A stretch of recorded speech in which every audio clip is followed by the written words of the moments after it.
What does it mean to be made of fire? How can I experience the fire aspect of myself in a way that feels most satisfying, balanced, and authentic?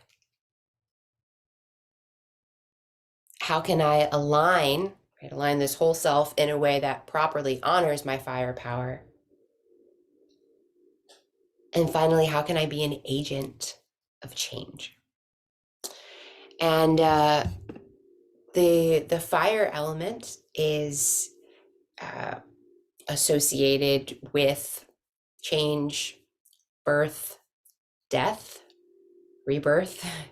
Um, we just played a little bit with it today with this inner imaging of light, envisioning light inside. Um, but really something that I would love for you to play with in your meditation practice this week and just in your consciousness is an awareness of the fire of life, as we sometimes call it, the heat of life, the the action, the movement, the warmth that is always here because life is always here. Our fire element is often associated with just prana. That's the Sanskrit word, or chi, a Chinese word, um, which just means energy. And so I think the way that I titled this is honor fire to energize. But of course, energy can mean a lot of things. We also say we have earth energy, air energy, water energy, ether energy. So don't be too confused by that. But as you'll notice, especially in that movement practice, or if you just notice throughout your week, that when we want to energize ourselves, or when we want to get a little bit more energy, especially that kind of upward energy and active energy, yang energy, as we call it. Fire element is our most yang element of all. But when we want that kind of upward energy, that often it's a fire practice that we're going to go to, sometimes an air practice, right? Um, but something as simple as just do this right now.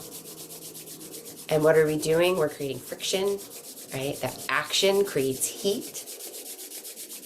And then what we learn, I mean, it's all kind of right here in this exercise, is that once we wake up heat through a little bit of action, right? This takes a little effort, not a lot.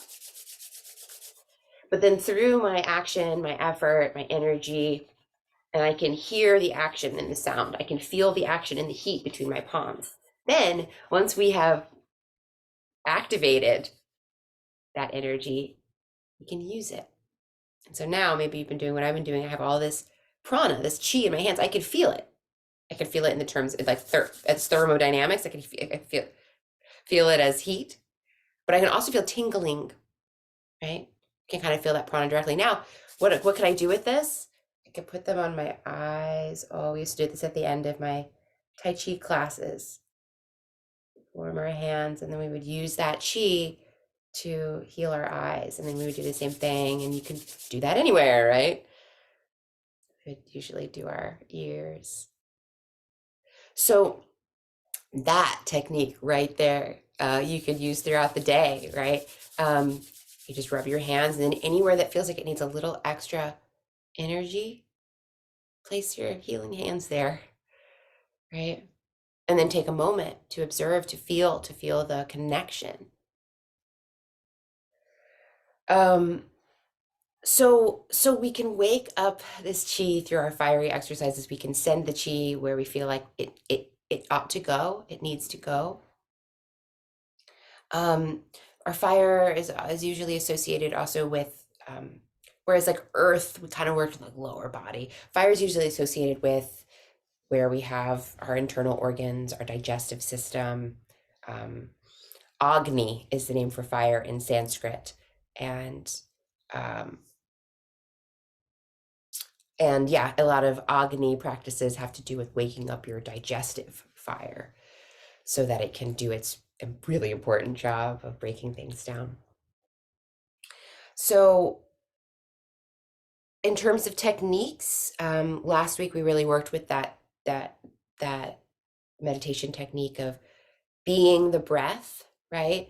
And feeling wherever the breath touches, you allow your awareness to go.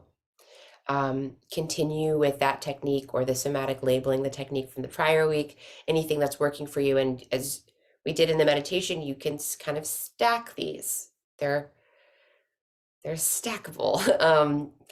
And this week, play around with adding in this sense that wherever the breath touches the body inside, where you are already feeling sensation, you are already putting your awareness in that space. Just like when we rub our hands, there's a little bit, right, of energy created just there, just wherever there's touch, wherever there's contact. You can also, of course, bring your awareness to anything else that's associated with fire that I've been mentioning. You can really bring extra awareness to the belly, the internal organs. You can try to sense the heat being generated inside the body. Of course, connecting with outer sources of fire, awesome, great. You can spend a little time connecting with the sun, and spend a little time maybe in front of a fire if you get that opportunity, and appreciating its power to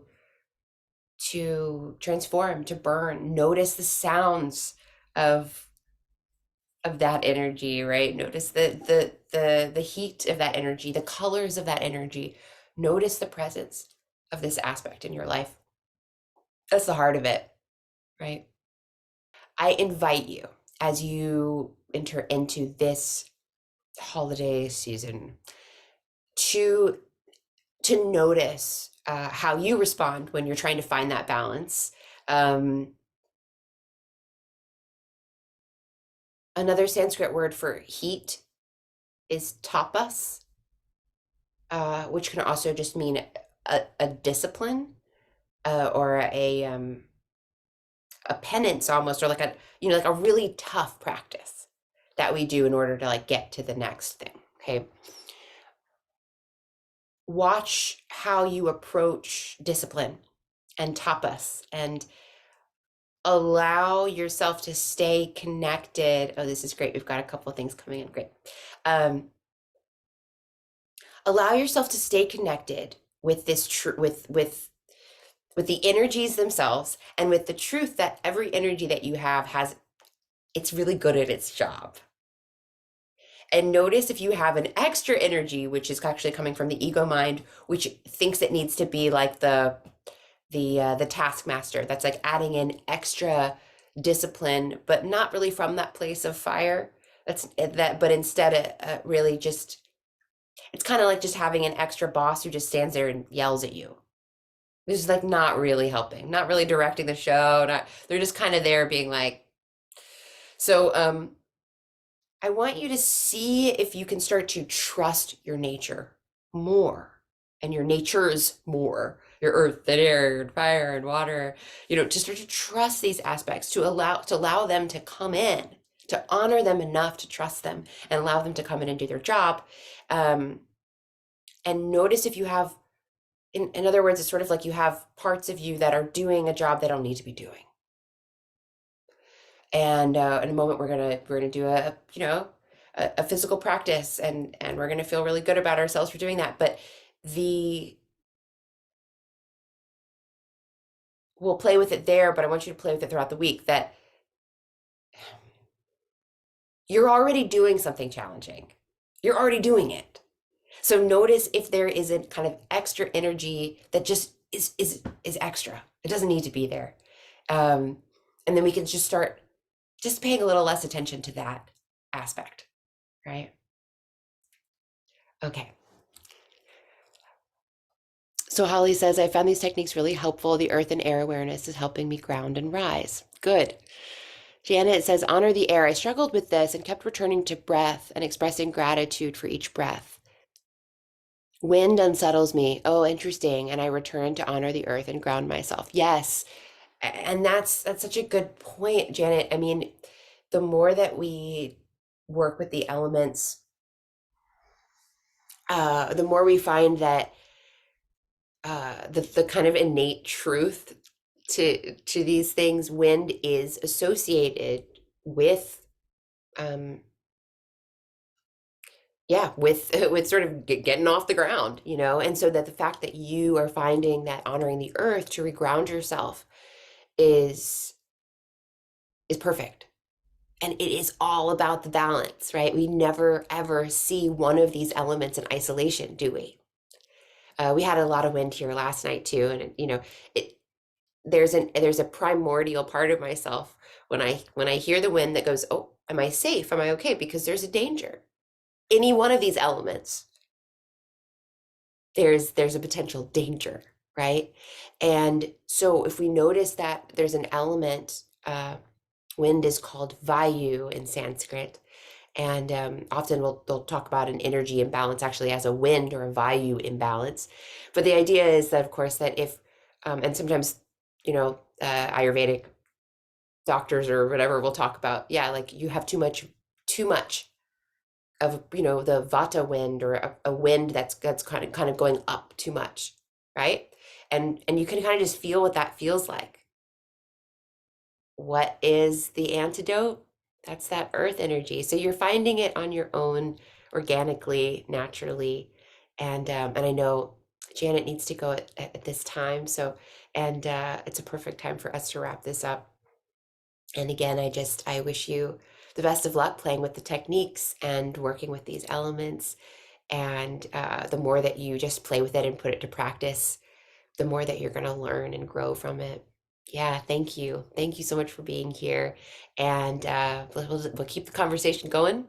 And anyone who's watching this and wants to ask your own question or add your own thoughts, I really encourage you to do that in the comments. Okay.